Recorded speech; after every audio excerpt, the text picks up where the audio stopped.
အားလုံးဗုဒ္ဓဘာသာဝင်သူတော်စင်တွေသိကြတဲ့အတိုင်းဒါနကုသိုလ်ဆိုတာရှိတယ်သီလကုသိုလ်ဆိုတာရှိတယ်ဘာဝနာကုသိုလ်ဆိုတာရှိတယ်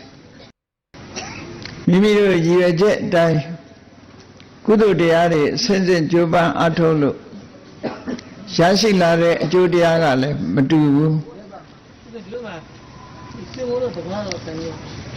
ဒါနကုသိုလ်ရဲ့အကျိုးတရားက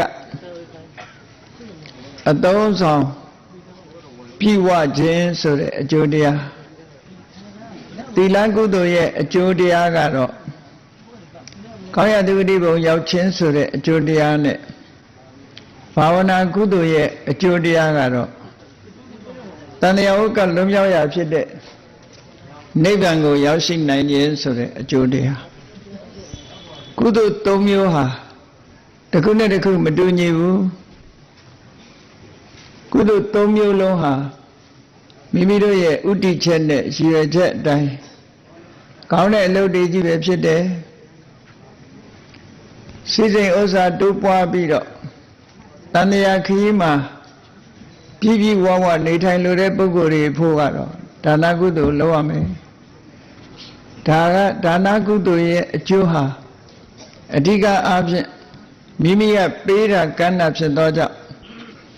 ဧကမှုကိုအခြေခံပြီးတော့ရလာနိုင်တာကတော့အဓိကမိမိမှာအသုံးဆောင်ပစ္စည်းတွေပြည့်စုံမှုဆိုတာဒါသူ့ရဲ့အကျိုးရင်းလို့ဆိုရမှာပဲသို့တော့ဒါနကောင်းမှုပြုပြီးတော့နိဗ္ဗာန်ကိုဥတည်ဆူတောင်းလို့ရောမရဘူးလားဆိုတိုက်ရိုက်တော့မရဘူးအခြေအနေတစ်ခုတော့ဒါနကုသိုလ်ကနိဗ္ဗာန်ရောက်ဖို့ဖန်တီးပေးနိုင်တယ်လို့ဒီလိုပြောတာဒါနကောင်းမှုကတိုက်ရိုက်အကျိုးပြုတာကတော့ဖြစ်လျာဘဝမှာစိစိမ်ဥစ္စာကြွယ်ဝမှုဆိုတာဒါနကတိုက်ရိုက်အကျိုးပြုတာပဲအဲ့ဒီတိုက်ရိုက်အကျိုးပြုတဲ့အနေအထားတစ်ခုကိုအခြေခံပြီးတော့ဘာဝနာကုသိုလ်မလုပ်လို့ရှိရင်ကတော့နိဗ္ဗာန်ရဖို့မရှိဘူးဒါကိုသဘောပေါက်နားလဲရမှာပေါ့နော်အဲ့ဒါကိုပြည့်ပြည့်ဝဝပြောတဲ့အခါမှာစုံစုံလင်လင်ပြောဖို့လိုတာပေါ့ဒါနနဲ့နိဗ္ဗာန်မရောက်ဘူးလို့ပြောလို့ရှိရင်အငြင်းပွားเสียဖြစ်လာတယ်မဟုတ်ဘူးလားလို့ဆိုတပိုင်းအဖြစ်တော့ဒါနနဲ့နိဗ္ဗာန်မရောက်ဘူးလို့ပြောမယ်ဆိုရင်တစိတ်တဒေတာအဖြစ်တော့မှန်တာပေါ့သို့တော့ဒါနနဲ့နိဗ္ဗာန်မရောက်နိုင်ဘူးလို့တတိတထိချကြီးပြောလိုက်လို့ရှိရင်မပြည့်စုံတဲ့စကားဖြစ်သည့်အတွက်ကြောင့်အငြင်းပွားပဲရဖြစ်သွားတယ်ပေါ့ဒီလိုဖြစ်တတ်တယ်နော်အဲ့တော့နားလည်ရမှာကတစ်ခုနဲ့တစ်ခုဟာဆင်ငယ်အကျိုးပြုသွားတယ်ဆိုတဲ့သဘောကိုနားလည်ဖို့လိုတယ်ပေါ့အဲ့ဒီလိုနားလည်မှုမရှိဘူးဆိုရင်လဲမမတွေဖြစ်ပြီးတော့အငြင်းပွားစရာတွေဖြစ်လာဒါနကောင်းမှုလုပ်ရင်ဒါနကစိစိမ်ဥစ္စာတွေကြွယ်ဝတဲ့ဘဝမျိုးကိုရောက်ရှိစေတယ်အဲ့ဒီရောက်ရှိလာတဲ့ဘဝမှာကိုကျင့်သီလစောင့်တည်ပြီးတော့ကမ္မထဘာဝနာပွားများအထုတ်ပြီးဆိုမှနိဗ္ဗာန်ကိုရောက်မှာဒါတော့ဒီလိုဆိုလိုတာပေါ့နော်ဒါနကပို့ပေးတာတစ်ဆင့်ဒါဖြင့်ဒါနကနိဗ္ဗာန်ကိုအာယုံပြုပြီးတော့လှုပ်တဲ့ဒါနရောမရှိဘူးလားရှိတယ်အချိန်ကောင်းပဲဖန်တီးပေးမှာပဲသူကတိုက်ရိုက်ပို့နိုင်တာမဟုတ်ဘူးနော်တိုက်ရိုက်ပို့နိုင်တာမဟုတ်ဘူးတခါသီလကသီလရဲ့တိုက်ရိုက်အကျိုးကတော့ဘာတော့သီလနဲ့ပြည့်စုံလို့ရှိရင်သီလကကာယတုဂတိဘုံကိုရောက်ရှိစေတယ်အဲ့ဒီကောင်းရာတုဂတိဘုံကိုရောက်လာတဲ့ဟာကိုအခြေအနေတစ်ခုရယူပြီးတော့ဘာဝနာကမ္မထာအာထုံမှနိဗ္ဗာန်ဆိုရဒီလိုဆိုလိုတာပေါ့နော်အခြေအနေတစ်ခုဖန်တီးပေးရုံပဲဖန်တီးပေးနိုင်တာဒီလိုဆိုတာပေါ့အဲ့တော့သီလစောင့်တည်ပြီးတော့နိဗ္ဗာန်ကိုရည်စူးပြီးလုပ်ရင်ရောဆိုသီလနဲ့ကတော့တိုက်ရိုက်ဘယ်လိုမှမရောက်ဘူးနိဗ္ဗာန်ကိုရည်စူးထားသည့်အတွက်ကြောင့်ဒီသီလကအခြေအနေကောင်းတွေဖန်တီးပေးတဲ့အခါမှာနိဗ္ဗာန်ရောက်သည့်ထိအောင်အခြေအနေကောင်းတွေကိုဖြစ်ပေါ်စေမယ်လို့ဒီလိုပဲဆိုလို့ရမှာပေါ့အဲ့တော့နိဗ္ဗာန်ကိုတိုက်ရိုက်ရောက်စေနိုင်တဲ့ကုသိုလ်ကတော့ဘာဝနာကုသိုလ်ပဲဖြစ်တယ်ဘာဝနာကုသိုလ်ကြတော့နိဗ္ဗာန်ကိုတိုက်ရိုက်သွားတဲ့ကုသိုလ်ပဲဖြစ်တယ်ပေါ့ဆိုလိုတာကဒါနလုပ်ပြီးရင်လည်းသီလပါရမယ်သ သီလပါပြီးတော့လဲဘာဝနာပါရမယ်လို့ဆိုတဲ့ဒီဖြစ်စဉ်တစ်ခုအတိုင်းပဲတွားရမှာဒါနသီလဘာဝနာလို့ဒီလိုကုသိုလ်၃မျိုးမြတ်စွာဘုရားရှင်းလင်းဟောကြားထားတရားဓမ္မနဲ့ပတ်သက်ပြီးတော့အငြင်းပွားစရာဆိုတာမရှိပါဘူးအငြင်းပွားတဲ့ပုဂ္ဂိုလ်တွေဟာအကုန်မသိလို့အစုံမသိလို့အငြင်းပွားတာအစုံသိတဲ့ပုဂ္ဂိုလ်ဟာအငြင်းမပွားဘူးတချမ်းပဲအမြင်ဒီအငြင်းပွားခြင်းကိုဖြစ်စေနိုင်တယ်ဒါကြောင့်မို့လို့ပြည့်ပြည့်စုံစုံအကျိုးသင့်အကြောင်းသင့်ဆင်ခြင်ပြီးတော့သိချရမှာအကြောင်းတရားဆိုဒီမှာစနကလို့ဆိုတဲ့ဖြစ်စေတတ်တဲ့အကြောင်းတရားကတစ်ခုဥပဋ္ဌမကလို့ဆိုတဲ့အထောက်အကူပေးတဲ့အကြောင်းတရားကတစ်ခုတမ္ပါပကဆိုတဲ့ရောက်စေတတ်တဲ့အကြောင်းတရားကတစ်ခုညာပကလို့ခေါ်တဲ့သိစေတတ်တဲ့အကြောင်းတရားကတစ်ခုလို့ဒီလိုအကြောင်းကိုတော့အမျိုးမျိုးခွဲခြားပြီးတော့ပြုရတယ်ပြရအဲ့တော့သူအကြောင်းနဲ့သူနားလည်ဖို့လိုအပ်တယ်ပေါ့ဒီကနေ့ဘာဝနာနှစ်ပါးစိတ်ခွန်အားဆိုတာစိတ်ရဲ့ခွန်အားတွေကိုပြည့်ဝစေနိုင်တဲ့ဘာဝနာနှစ်မျိုးအကြောင်းကိုဘုရားမြတ်စွာဟောကြားတော်မူခဲ့တဲ့ဒေသနာတော်ကထုတ်နှုတ်ပြီးတော့ချင်းချုပ်ရှင်းပြဘာဝနာဆိုဒီမှာဖြစ်စေခြင်းနဲ့တိုးပွားအောင်ပြုလုပ်ခြင်းလို့ဒီအဓိပ္ပာယ်ရတယ်ဒီကုသိုလ်ဟာမိမိရဲ့တဏ္ဍာမှာဖြစ်စေရမယ်တိုးပွားအောင်လုပ်ရမယ်ဖြစ်စေရမယ်တိုးပွားစေရမယ်ဒါကိုဖြစ်စေခြင်းနဲ့တိုးပွားစေခြင်းကိုဘာဝနာလို့ခေါ်တယ်ဒါနသီလနဲ့မတူဘူးသူကအဲ့ဒီတော့ဖြစ်စေရမှာနဲ့တိုးပွားစေရမှာဘာတွေကိုဖြစ်စေပြီးတော့ဘာတွေကိုတိုးပွားစေရမှာလဲလို့မေးလို့ရှိရင်တမာဓိကိုဖြစ်စေပြီးတိုးပွားစေရမယ်ပညာကိုဖြစ်စေပြီးတိုးပွားစေရမယ်လို့ဒီလိုဆိုလိုတယ်နော်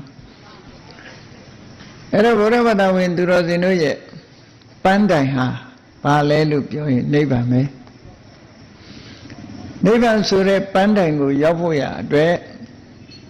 ဘာလုပ်ရမလဲဘာဝနာလုပ်အထောက်အတိတ်ဘဝတုန်းကဒါနကောင်းမှုလုပ်ခဲ့ကြလို့မိမိတို့မှာစာဝတ်နေပြည့်စုံနေကြပြီအတိတ်ဘဝကသီလတွေစောင့်တည်ခဲ့ကြလို့အခုဘဝလူဘဝရရှိုံများမကဗုဒ္ဓသာသနာတော်နဲ့ကြုံတွေ့ပြီးတော့နေကြတယ်ဒါအခြေအနေကောင်းတွေဖြစ်နေပြီဟုတ်ကဲ့လားအခြေအနေကောင်းတွေဖြစ်နေပြီနိဗ္ဗာန်သွားဖို့ရတလှမ်းမဲ့လို့တယ်ဘာလဲဘာဝနာပဲဘာဝနာမလုပ်ဘဲနဲ့ဒီတိုင်းနေရင်ကတော့နိဗ္ဗာန်မရောက်နိုင်ဘူးဒါကတော့သိကြပါ့ပဲထိုင်းဆုတောင်းနေလို့မရဘူးဆိုတာကိုမြတ်စွာဘုရားကဥပမာလေးနဲ့ဟောထားတယ်မြစ်ဒီဘက်ကန်းထိုင်းနေတဲ့လူကဟိုဘက်ကန်းကိုလှမ်းကြည့်ပြီးတော့ဟေးဟိုဘက်ကန်းငါဟိုဘက်ကန်းသွားကြလို့ဒီဘက်ကန်းကိုလာခဲ့သမ်းပါလို့ဆိုရင်ဟိုဘက်ကန်းကြီးကဒီဘက်ကန်းကိုရောက်မလားတဲ့မရောက်နိုင်ဘူးတဲ့မြတ်စွာဘုရားပေးတဲ့ဥပမာပဲဆိုလိုတာကဆုတောင်းနေလို့တောင်းတနေုံနဲ့ဘာတစ်ခုမှမရောက်ဘူးမရဘူးဟိုဘက်ကန်းသွားခြင်းဟိုဘက်ကန်းရောက်တဲ့နည်းတွေရှိတယ်လက်ပစ်ကူးသွားမလားလှေနဲ့သွားမလားသင်္ဘောနဲ့သွားမလားဒါပဲရှိတယ်လေတရားရှိရင်တရားဘောကလျှောက်သွားအဲ့ဒါဆိုရောက်မှာပဲမြတ်စွာဘုရားဟောတဲ့တရားတွေကအလုံးလက်တွေ့ကြကြဟောတာဖြစ်တယ်အတွေးတွေကလည်းလက်တွေ့နဲ့တွေးတာတွေပဲဖြစ်တယ်ဒါကြောင့်အခုဒါနကောင်းမှုသီလကောင်းမှုကြောင့်လူဘဝရောက်ပြီးတော့စီးပွားဥစ္စာပြည့်ပြည့်စုံစုံနဲ့မကြောင်းမတမကြမတောင်းမတနေနိုင်ကြတဲ့ဘဝမျိုးရောက်လာပြီအကယ်၍စာဝတ်နေခက်ခဲနေတယ်ဆိုလို့ရှိရင်လေလူတွေဟာဥမတောင်းမှသီလဆောင်ဆိုတာသီလဆောင်နိုင်ကြမှာမဟုတ်ဘူးစာဝတ်နေထိုက်တဲ့လောက်ပြည့်စုံနေကြသည့်အတွက်ကြောင့်ကိုကျင့်တရားတွေထိမ့်သိမ်းဆောက်ရှောက်နိုင်ကြတယ်ဒါကြောင့်ဒါနသီလရဲ့အကျိုးကိုခုလက်တွေ့ရရှိနေကြပြီအဲ့ဒီရရှိနေတဲ့အခြေအနေကောင်းတစ်ခုကိုအသုံးချပြီးတော့ဘာဝနာဆိုတဲ့အလုပ်ကိုလုပ်ရမယ်လို့ဒီလိုပြောတာဒီအဆင့်မှာတော့မလုပ်လို့မရတော့ဘူးဒါ ဒါနလေးနဲ့နိဗ္ဗာန်မရောက်ဘူးသီလလေးနဲ့နိဗ္ဗာန်မရောက်ဘူးဆိုတာဒါပြောတာဘုန်းကြီးတို့တွေဒါနကုသိုလ်လည်းရှိတယ်လို့ပြောရမယ်သီလကုသိုလ်လည်းရှိခဲ့တယ်လို့ပြောရမယ်နော်ဒါနကုသိုလ်ရှိခဲ့သည့်အတွက်ကြောင့်အသုံးဆောင်ပစ္စည်းတွေရှိနေကြတယ်သီလကုသိုလ်ရှိခဲ့သည့်အတွက်ကြောင့်ကောင်းရတိဂတိဘုံရောက်ပြီးတော့အသိဉာဏ်ရှိတဲ့လူဖြစ်နေတယ်ဟောတာဟာဒါနသီလရှိခဲ့တဲ့အကျိုးပဲအကျိုးကျေးဇူးပဲလို့ဒီလိုဆိုအောင်အဲ့တော့နိဗ္ဗာန်ရောက်ချင်ဘာလုပ်ရမလဲဆိုရင်ဘာဝနာကုသိုလ်လုပ်ရဒါဖြင့်ဘာဝနာကုသိုလ်လုပ်လို့ရှိရင်နိဗ္ဗာန်ကိုရောက်နိုင်သလားလို့မေးရောက်နိုင်တယ်လို့အဖြေကရောက်နိုင်တယ်လို့ဖြေတော့ဘလောက်ကြာမှရောက်မှလဲဆိုတာကြတော့တယောက်နဲ့တယောက်မတူတော့ဘူးအဲ့ဒါ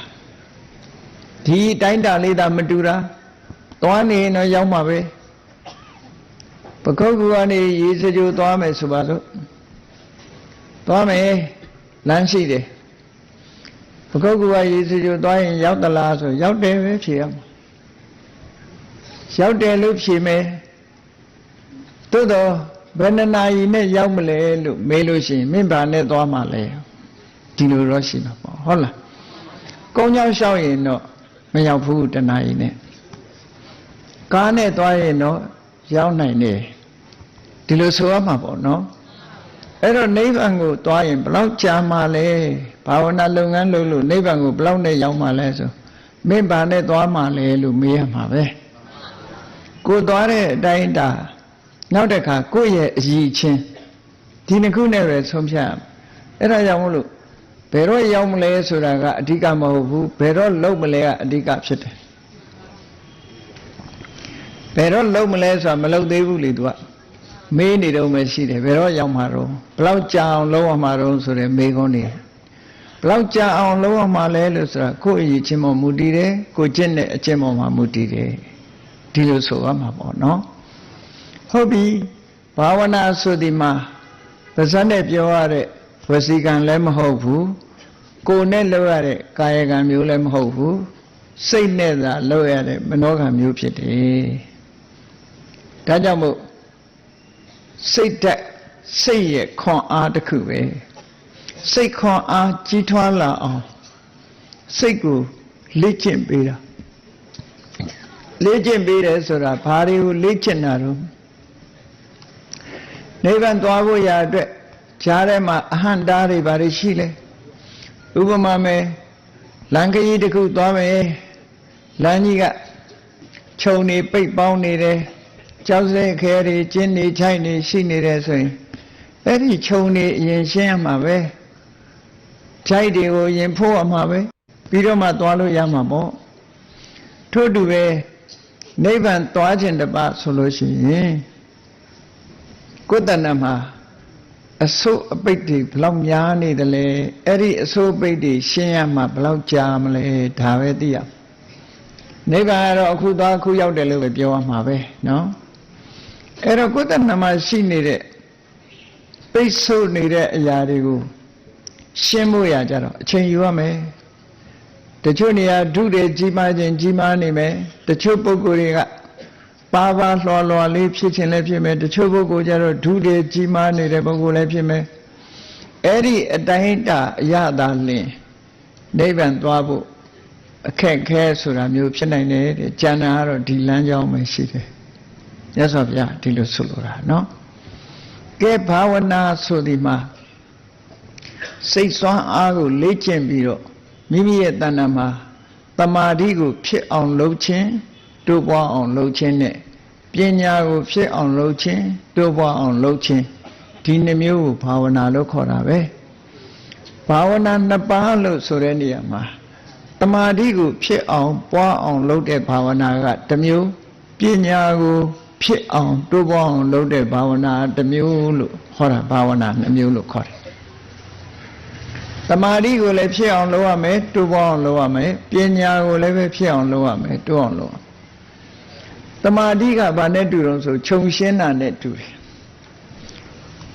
အရှုပ်ထွေးတွေစိတ်ထဲမှာရှိနေတဲ့အရှုပ်ထွေးတွေနိဗ္ဗာန်လမ်းကြောင်းကိုဆုပ်ပိတ်နေတဲ့အရှုပ်ထွေးတွေကိုရှင်းဥစွာတမာတိနဲ့ရှင်းပြရမယ်ပညာကြတော့ဘာကြောင့်လုပ်ရတာတော့ဆို အတိညာဏ်ရဲ့အစိုးအပိတ်အဟံအတားတွေကိုပညာနဲ့ရှင်းရမယ်အဲ့ဒါလို့ရှင်းလိုက်မှနိဗ္ဗာန်ဆိုတာကိုယ်အနာလေးမှာပဲရှိတယ်ဘလောက်နီးနီးကွဲနေလို့ရှိရင်မမြင်ရဘူးနိဗ္ဗာန်ဆိုတာအဝေးကြီးသွားရမှာမဟုတ်ဘူးကိုယ်နဲ့ကပ်နေတာလို့ဒီလိုပြောတယ်မြတ်စွာဘုရားကိုယ်တိုင်ကတန္တိကေနဝိဇာနန္တိမဂါဓမ္မတ္တကောဝိတာဓမ္မနဲ့ပတ်သက်ပြီးမကျွမ်းကျင်ကြတဲ့ပညာမဲ့တဲ့ပုဂ္ဂိုလ်တွေဟာတဲ့ကိုယ်နားမှာကပ်လျက်ရှိတဲ့နိဗ္ဗာန်ကိုတောင်မသိကြဘူးလို့ဒီလိုဆိုတာနော်အဲ့တော့နိဗ္ဗာန်ဆိုတာဝေးကြီးသွားရှာမှလည်းမဟုတ်ဘူးသို့တော့ဒီခရီးနီးသလားလို့မေးရမှာလို့ပဲနိဗ္ဗာန်ခရီးဟာဝေးသလားနီးသလားလို့ပြောရင်ခရီးတိုင်းတာအနေနဲ့ပြောလို့မရဘူးလူတွေရဲ့အတိုင်းအတာသွားရောက်တဲ့နှုံထားကိုယ်တဏ္ဍာမှာရှိတဲ့လမ်းပန်းအခြေအနေဒါနဲ့ပဲပြောလို့ရတယ်နော်နိဗ္ဗာန်ကတော့အနည်းနည်းလေးပဲဟိုဘက်ကမ်းနဲ့ဒီဘက်ကမ်းပဲလို့ပြောရမှာပဲမြတ်စွာဘုရားကအာတိဝိသောပမတုံမှာဆိုလို့ရှိရင်နိဗ္ဗာန်ကိုဟိုဘက်ကမ်းလို့ပြောတာပဲအဲ့တော့ဟိုဘက်ကမ်းဆိုတော့မြစ်ကအကျယ်ကြီးလားအကျဉ်းလေးလားလို့မေးလို့ရှိရင်နော်တချို့ပုဂ္ဂိုလ်တွေအတွက်ကြကျယ်လိမ့်မယ်တချို့ပုဂ္ဂိုလ်တွေကြတော့ကျဉ်းလိမ့်မယ်အဲ့ဒါနိဗ္ဗာန်နဲ့အလံဝေးတာမဟုတ်ဘူးသူ့ရဲ့တဏ္ဍအခြေအနေတစ်ခုကြောင့်ဖြစ်နေတာလို့ဒီလိုပြောရမှာပေါ့ဟုတ်ပြီဘာဝနာနှစ်ပါးစိတ်ခွန်အားတဲ့စိတ်တွေခွန်အားပြည့်လာအောင်ဘာဝနာနဲ့လုပ်ရမှာကိုယ်တဏ္ဍမှာရှိတဲ့ဒီစိတ်ကိုပဲကြီးပွားတိုးတက်လာအောင်လုပ်ရမယ်သမာဓိကိုလေ့ကျင့်တဲ့ဘာဝနာကိုသမထလို့ခေါ်တယ်သမာဓိကိုဖြစ်အောင်တိုးတက်လာအောင်လုပ်တဲ့ဘာဝနာကိုသမထဘာဝနာတခါတည်းရန်သမာဓိဘာဝနာလို့လည်းသုံးတယ်သမာဓိနဲ့သမထကဘာကွာလဲလို့အဓိပ္ပာယ်စကားလုံးအနေနဲ့ပြောမယ်ဆိုရင်သမာဓိဆိုတာစိတ်ကိုအာယုန်တစ်ခုတည်းပေါ်မှာငြိမ်အောင်ထားတာသမာဓိသမထဆိုဒီမှာအဲ့ဒီသမာဓိစွမ်းအားကိုရယူတဲ့ဤစနစ်အဲ့ဒီသမာဓိစွမ်းအားဖြင့်သမာဓိဖြစ်မှုရဲ့အန္တရာယ်ဖြစ်တဲ့အနှောင့်အယှက်တွေကိုငြိမ်သွားအောင်လုပ်တဲ့အကျင့်ကိုသမထလို့ဒီလိုခေါ်တယ်ပေါ့ဒီလိုဆိုတာပေါ့နော်သမထဆိုတာနိဝရဏာတိဓမ္မေသမေတိတိသမထောတဲ့နိဝရဏာတိဓမ္မေ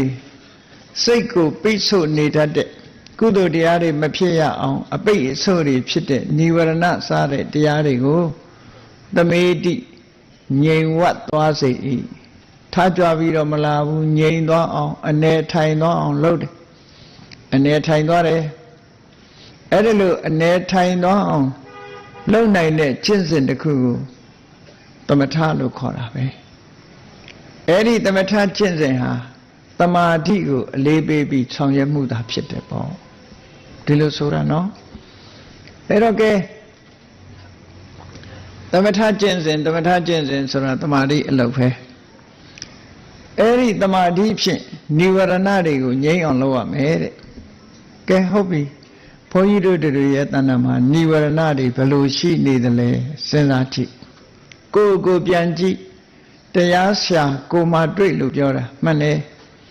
ကိုယ်တဏ္ဍာမှာရှိတဲ့အခြေအနေတွေကိုအသိဆုံးပဲကိုမှမသိဘူးဆိုဘယ်သူကသိမှာတော့ကိုယ်စိတ်အခြေအနေကိုပဲသိနိုင်တာပေါ့အဲ့ဒါသွားပြီးတော့ကမ္မထမ်းဆရာသွားပြီးတော့မေးမနေနဲ့ကိုယ်စိတ်အခြေအနေကိုအသိဆုံးပဲနော်ကဲនិဝရဏဆိုတာဘာလဲလို့မေးမယ်ဆိုရင်ကာမိသန္ဓនិဝရဏကာမဆိုတာလိုချင်စရာအာယုန်တွေကိုသန္ဓကလိုချင်နေတာလိုချင်စရာအာယုန်တွေဆိုတာဘာတွေလဲလို့ကိုယ့်ကိုစဉ်းစားကြည့်လိုက်မျက်စိကမြင်ပြီးတော့နှစ်သက်စရာအာယုန်တွေဆိုရင်လိုချင်တယ်ကဲကိုယ့်အကူမေးကြည့်လှတာပါတာမကြည့်ချင်ဘူးလားဆိုဘယ်လိုပြောကြည့်ချင်တယ်အဲ့ဒါကာမိသန္ဓပဲဟောလှတာလေးတွေကြည့်ချင်တယ်စိတ်ဝင်စားတယ်ကာမိသန္ဓဆိုတာတခြားရှာစရာမလိုဘူးအဲ့ဒါကိုပြောတာအဲ့ဒါလောဘဖြစ်တာပဲ ရအောင်ကြိုးစားတယ်မရဘူးလက်လွတ်ဆုံးရှုံးသွားရင်ဝမ်းနေတယ်ကြေကွဲတယ်ဟောဖြစ်လာတယ်ဒီလိုဆိုလိုတာပေါ့နားကตายရတဲ့အတန်လေးကိုနားထောင်ခြင်းနဲ့ဒီအတန်လေးကြားရရင်စိတ်ထဲမှာပျော်မွေ့တယ်နှစ်ချိုက်တယ်ကာမိဆန္ဒနှာခေါင်းကမွှေးကြိုင်တဲ့အနံ့လေးနမ်းရှူရလို့ရှိရင်ကျဉ်တ်တယ်ตายရတယ်ဒါလေးမရဘူးဆိုရင်မကျေမနပ်ဖြစ်တယ်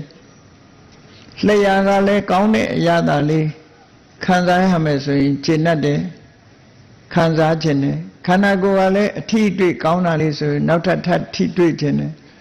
အဲ့ဒါတွေကိုပြောတာကာမိဆန္ဒဆိုတာစာလို့ပြောတော့ကာမိဆန္ဒဆိုတာကိုယ်မှမရှိတဲ့ရောင်ဖြစ်နေကြနော်လူတွေမှာနေ့စဉ်ဘဝမှာဟောဒီကာမိဆန္ဒတွေဖြစ်နေတယ်ဆိုတာကိုတတိထားတတ်ဖို့လိုတယ်အဲ့ဒီကာမိဆန္ဒတွေဟာနိဗ္ဗာန်သွားဖို့လမ်းအတွက် block ဖြစ်တယ်နော် block ဆိုတာဆုပ်ပိတ်ကြီးဖြစ်ရေမြောင်းတွေမှာဆုပ်ပိတ်နေပြီဆိုရင်ရေစီးပါမလားမစီးဘူးစိတ်ထဲမှာအခုကာမိဆန္ဒတွေဖြစ်နေပြီကာမဂုဏ်အာယုစိတ်တွေကလွှမ်းမိုးထားပြီဆိုလို့ရှိရင်ကုသိုလ်စိတ်လုံးဝဖြစ်တော့အဲ့ချက်ဒါဒီလိုဆိုလိုတာနော်ပွဲကြည့်ခြင်းတဲ့လူကတရားပွဲပဲလာမလို့အကြမ်းမြင်ပြောမယ်ဆိုရင်အဲ့တော့ကာမိဆန္ဒဆိုတာအဲ့ဒီနှစ်သက်စရာပျော်စရာလိုချင်စရာအာယုန်နေနဲ့ပျော်လိုတဲ့စိတ်ဆန္ဒလွှမ်းမိုးနေတဲ့အခြေအနေသို့မဟုတ်ရာဂလွှမ်းမိုးနေတဲ့အခြေအနေတစ်ခုကိုကာမိဆန္ဒ၎င်းလိုနိဝရဏလို့ခေါ်တယ်နိဝရဏဆိုတာပိတ်ဆို့တာကုသိုလ်စိတ်တွေမဖြစ်ရအောင်ပိတ်ဆို့တယ်ပိတ်ဆို့ရုံပဲလားလို့ဆိုမဟုတ်ဘူးပညာယဒုပ္ပလိကရဏီတဲ့ကိုယ့်ရဲ့အသိပညာတွေဟာအားပြော့သွားတယ်ဒါတွေလွှမ်းလာတဲ့အချိန်မှာစိတ်ထဲမှာပညာစင်ញင်တုံတရားတွေဟာအားပြော့သွားတယ်ဒါသဘာဝပဲကဲအဲ့ဒါကိုကာမိဆန္ဒကိုဘာနဲ့ရှင်းပြမလို့ဆိုအခုသမထကျင့်စဉ်ကျင့်ပြီးသူ့ကိုရှင်းဒါပြောတာနော်ရှင်းဖို့ရှင်းနည်းကသူ့အတူပဲဘယ်လိုရှင်းမလို့ဆိုကဲစဉ်းစားကြည့်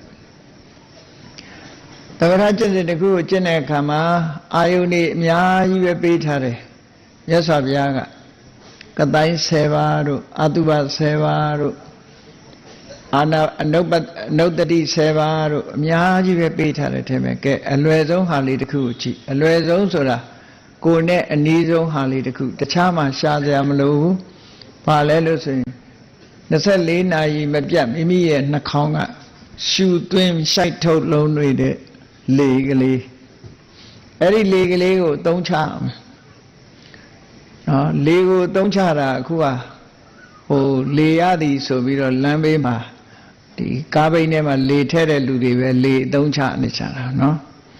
ကိုယ်နှာခေါင်းကထွက်လေဝင်လေလေးကိုသုံးချသမထကျင့်စဉ်တစ်ခုကိုသုံးချဘယ်လိုသုံးချမလို့ဆိုစဉ်းစားကြည့်ပေါ့မြတ်စွာဘုရားဟောတဲ့နိလန်းလေးကိုယူထားမဟာတတိပဌာနာသုံးပါဘယ်လိုဟောတော့ဒါလက်တွေ့လုပ်ကြည့်ရမှာစိတ်ဉာဏ်ရရက်ကိုသွားတဲ့ဘာလို့စိတ်ဉာဏ်ရကိုရွေးရလုံးဆိုစူးဉာဏ်နေလို့ရှိရင်စိတ်ဟာဘယ်လိုလုပ်ပြီးတော့အာယုတစ်ခုတည်းပေါ်မှာထားလို့ရမှာတော့မရနိုင်ဘူးဒါကိုစိတ်ဉာဏ်ရလေးနေရာကိုသွား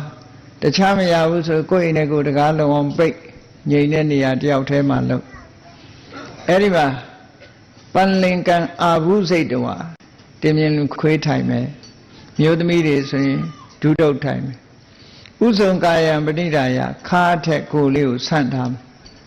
ခါရဲ့ခေါင်းရဲ့မတ်မတ်ကလေးထားဘာလို့မတ်မတ်ကလေးထားတော့ဆိုခါကြီးကုန်းနေလို့ရှိရင်ကြောမှာအယိုးအစစ်ပေါင်း18ခုရှိတယ်အဲ့ဒီ8ခုကစောင်းနေတယ်ဆိုလို့ရှိရင်အယိုးစွန်းလေးတွေကဖိပြီးတော့နောက်ကျရင်ခါနာတွေယောဂဝိရဏဖြစ်တယ်ကြာရှည်မထိုင်နိုင်ဘူးဒါကြောင့်မို့ခေါင်းကြီးလည်းငုံမထားရဘူးခါကြီးလည်းကုန်းမထားရဘူးဖြောင်းဖြောင်းလေးထိုင်လို့ပြောတာကြာရှည်ထိုင်လည်းဘာမှမဖြစ်ဘူးဖြောင်းဖြောင်းထိုင်ဒီလိုပြောတာနော်ပရိမုခံတတိဥပတ္ထပိတဝါထွက်လေဝင်လေလေးထိသွားတဲ့နေရာနာသီးပြားနေရာလေးကိုအာယုစိုက်ထားအာယုစိုက်ပြီးတော့စောင့်ကြည့်လေလေးကတိုးပြီးတော့ထွက်သွားတယ်လေလေးကတိုးပြီးတော့ဝင်လာတယ်တိုးပြီးတော့ထွက်သွားတယ်တိုးပြီးတော့ဝင်လာတယ်ဒါလေးကိုပဲစောင့်ကြည့်နေတာ စိတ်ကလေးပဲမရောက်အောင်အဲ့ဒီနေရာစောင့်ကြည့်နေတာဒါသမထအကျင့်တစ်ခုကျင့်နေတယ်လို့ခေါ်တယ်နော်သမထကျင့်နေတော့ကြာကြာလုံးလိုက်ရင်ဘာဖြစ်လာလဲလို့ဆိုရင်စိတ်တွေငြိမ်သွားအောင်ဖြစ်သွားပြီဒီအကျင့်လေးပေါ်မှာစိတ်တွေငြိမ်သွားပြီဆိုရင်တချို့ပုဂ္ဂိုလ်တွေမှာမိဂိုတန်းလေးလို့ဖြစ်လာတယ်တချို့ပုဂ္ဂိုလ်တွေမှာအလင်းရောင်တန်းလေးလို့ဖြစ်လာတယ်ခန္ဓာကိုယ်မှာတခြားတွေမမြင်တော့ပဲနဲ့ဒီလေလေးဝင်ထွက်နေတာလေးပဲမြင်လာတဲ့အနေအထားမျိုးစိတ်တမာတိစွမ်းအားတွေတက်လာဒီလိုဆိုတာအဲ့ဒီလိုတမာတိစွမ်းအားတွေတက်လာပြီဆိုတဲ့အချိန်မှာစဉ်းစားကြည့်လိုက်ခုနကလိုလှတာကြည့်ခြင်းနဲ့ပါရတဲ့အတန်လေးနားထောင်ခြင်းနဲ့မွေးကြိုင်တဲ့အနံလေးနမ်းရှူခြင်းနဲ့အရသာရှိတာလေးစားခြင်းနဲ့ခန္ဓာကိုယ်အထိတွေ့လေးကြိုက်တယ်ဆိုတာမျိုးလာသေးရဲ့လားဒါနိဝရဏတွေကိုဖယ်ထားတာပဲတမာရီစွာနဲ့ဖယ်ထားလိုက်တာဖယ်ထားလိုက်သည့်အတွက်ကြောင့်စိတ်ဟာအတော်ကြည်လင်ပြီးတည်ငြိမ်နေသည့်အတွက်ကြောင့်သဘာဝဒါပဲရှိတာပါလားဆိုတဲ့အသိစိတ်ကလေးပါပညာလေးပါအတက်လာတယ်တက်ဒါပြောတာနော်သမထကျင့်စဉ်ဆိုတာဒါကိုပြောတာဟိုဂါထာတွေရွတ်ထာတွေဒါတွေပြောတာမဟုတ်ဘူးပရိဒီစိတ်ထားတွေဒါတွေကိုပြောတာမဟုတ်ဘူးနော်သမထကျင့်စဉ်ဆိုတာမြတ်စွာဘုရားပေးတဲ့နိလန်းတိုင်းလို့ပရိစိတ်ဓာဟာကောင်းတင်းလုံးနေတာဟာသူကဘာနဲ့ဆန်လုံးဆိုတန္တရဝါဒနဲ့ဆန်နေအခုဘီယက်တိဘက်နိုင်ငံမှာပြန့်ပွားနေတဲ့ဝချိရယာနလို့ခေါ်တယ်အဲဒီဝချိရယာနရဲ့ဒီနီလန်းနေနဲ့သွားပြီးတော့သက်ဆိုင်နေတယ်ကုသိုလ်မရဘူးပြောတာမဟုတ်ဘူးဖရာကိုအာယုံပြုရင်တော့ကုသိုလ်ရတယ်ကုသိုလ်ရတာတော့ရတယ်သို့တော့ပရိစိတ်ထားပဲစဉ်းစားကြည့်လေရတော့အဖြစ်လူတွေကပရိစိတ်လို့ရှိရင်ဘယ်ရောက်တော့ဆိုရင်ဘယ်နှပတ်ရပြီဆိုတာကိုတွေ့နေတာလေပရိကတော့လက်ကတော့မှန်မှန်ဆွဲချနေတာပဲစိတ်ကဟိုရောက်ဒီရောက်ရောက်နေလို့ရှင်တမာရိရတယ်လို့ပြောလို့မရဘူးအဲ့ဒါတမာရိမရဘူးတချို့များပရိစိတ်တာဆိုအနန္နာသူနာတော်မနေရဘူးဘာလို့လို့ဆိုအပတ်ပေါင်းများစွာစိတ်ထားဆိုတဲ့အခါကျတော့တပတ်လောက်စိတ်ပြီးတဲ့အခါပရိကိုလက်ညှိုးတက်ပြီးတော့ရမ်းချလိုက်တာနော်အဲ့ဒါမျိုးတောင်လှုပ်တဲ့လူရှိတယ်လို့ကြားအဲ့ဒါလိုလှုပ်ကြတယ်အဲ့ဒါတွေကတော့အဓိပ္ပာယ်မရှိတဲ့လှုပ်ရတွေပဲနော်အဲ့တော့သမထကျင့်စဉ်ဆိုတာတခြားဟာတွေလှုပ်ရှားမှုအာယုံထွေပြားမှုမရှိစေပဲနဲ့တခုတည်းကိုအာယုံဆိုင်လို့အောင်ခုနကပတိလုံးလဲခြားသေးတယ်ဟိုဘက်ကလည်းအာယုံပြုတယ်ဆိုဘယ်နှခုဖြစ်လဲနှစ်ခုဖြစ်ခဏန်းကိုလည်းအာယုံပြုသေးတယ်ဆိုဘယ်နှခုဖြစ်သုံးခုဖြစ်အဲ့တော့သုံးခုကိုအာယုံဆိုင်တယ်ဆိုတဲ့ဟာဧကခတာတခုတည်းကိုဥတည်တယ်ဆိုတဲ့တမာတိဘယ်လိုလုပ်ဖြစ်မလဲဖြစ်နိုင်ဘူးအမှန်တမ်းခရင်တယ်လို့ဒီလိုပြောစကိုင်းတောင်ရုံးမှာမင်းတို့မင်းတရားကြီးလက်ထက်တုန်းကဘုရင်မင်းတရားကြီးကကိုးကွယ်တဲ့ထွတ်ခေါင်ဆရာတော်ကြီးဆိုတာကြားဘူးကြလေအဲ့ဒီဆရာတော်ကြီးကထွတ်ခေါင်ကျောင်းတိုက်ကနေပြီးတော့ကောင်းမှုတော်ဘုရားကြီးကိုဘုရားဘူးကြွတဲ့အခါမှာသူနောက်ကပါလာတဲ့ယောဂီတွေသီလရှင်တွေပြောတယ်ဘုရားကြီးရောက်အောင်ဗုဒ္ဓနုတ္တိပွားပြီးတော့သွားအဲ့ဒီခေတ်ကပရိကံပြီးတော့သွားတဲ့အခါဟိုရောက်တဲ့အခါကျတော့ဆရာတော်ကြီးကမေးတဲ့ခမည်းတော်ဗျာကျောင်းကနေထွက်လာပြီးတော့ကောင်းမှုတော်ဘုရားကြီးရောက်သည့်အထိပရိပဏပတ်ရတော့ဆိုတချို့က10ပတ်ရပါတယ်ဗျာ15ပတ်တဲတော်ကြတယ်ဗျာကျုပ်ဖြင့်တစ်လုံးနှလုံးလေးတောင်မရခဲ့ပါဘူးလို့သူတို့ကအရေးအတွက်ပဲလုံတာလေဆရာတော်ကြီးကတော့ဘုရားကိုအာယုံရောက်မှပရိတစ်လုံးလေးမရောက်ဖ ೇನೆ မချဘူးလေနော်ခင်ဗျားတို့တော်လိုက်ကြတာဗျာလို့ပရိအပတ်ပေါင်းများစွာရတယ်ဆိုတော့ရေတွဲနေတာသာရှိတယ်တကယ်ဘုရားကိုအာယုံရောက်တာမဟုတ်ချင်မှဟုတ်မှာကိုအဲ့ဒါတော့ကိုယ့်အကိုအသိဆုံးပဲလေကိုယ့်အကိုပရိစိတ်ကြီးကိုယ့်အကိုသိမှာပဲသူများပြောတာကအပူဟုတ်ပြီသမထဆိုဒီမှာနိဝရဏတရားတွေကိုငြိမ်အောင်လုပ်တာငြိမ်အောင်လုပ်တဲ့ကျင့်စဉ်တ တမာတိထူထောင်တာတမာတိကိုဖြစ်အောင်လုပ်တာဘာနဲ့လုပ်ရတော့ဆိုအာယုန်တစ်ခုနဲ့ပဲလုပ်ရနော်အာယုန်တစ်ခုရှာတယ်အခုကြည့်လေဒီတမာတိကိုဖြစ်အောင်ဘာနဲ့တွဲဖက်ဘယ်ပေါ်မှာအလုပ်လုပ်တာတော့ဆိုထွက်လေဝင်လေပေါ်မှာအလုပ်လုပ်လိုက်တယ်ဗုဒ္ဓနုတ္တိပေါ်လုပ်လို့မရဘူးလားရတယ်ဘုရားကုံကိုအာယုန်ပြုပြီးတော့လုပ်ဘုရားကုံကိုအာယုန်စင်စက်မပြတ်ဖြစ်နေအောင်လုပ်အဲ့ဒါတခုထွက်လေဝင်လေပေါ်မှာလုပ်အာနာပါနတတိအဲ့ဒီလိုစင်စက်မပြတ်ဖြစ်နေပြီဆိုလို့ရှိရင်ဒါသမထအကျင့်ကိုကျင့်နေတယ်အဲ့ဒီသမထအကျင့်ဖြင့်ကာမိသန္တာနိဝရဏဆိုတာလေငြိမ်ဝတ်သွားတယ်နောက်ထပ်နိဝရဏတစ်ခုကဘာလို့ဆိုဗျာပါဒအလိုမကျဖြစ်နေတဲ့နိဝရဏဒေါသလို့ပြောတာအဲ့ဒါလည်းဖြစ်မလာတော့ဘူးနောက်တစ်ခါထိနမိတ်တာတဲ့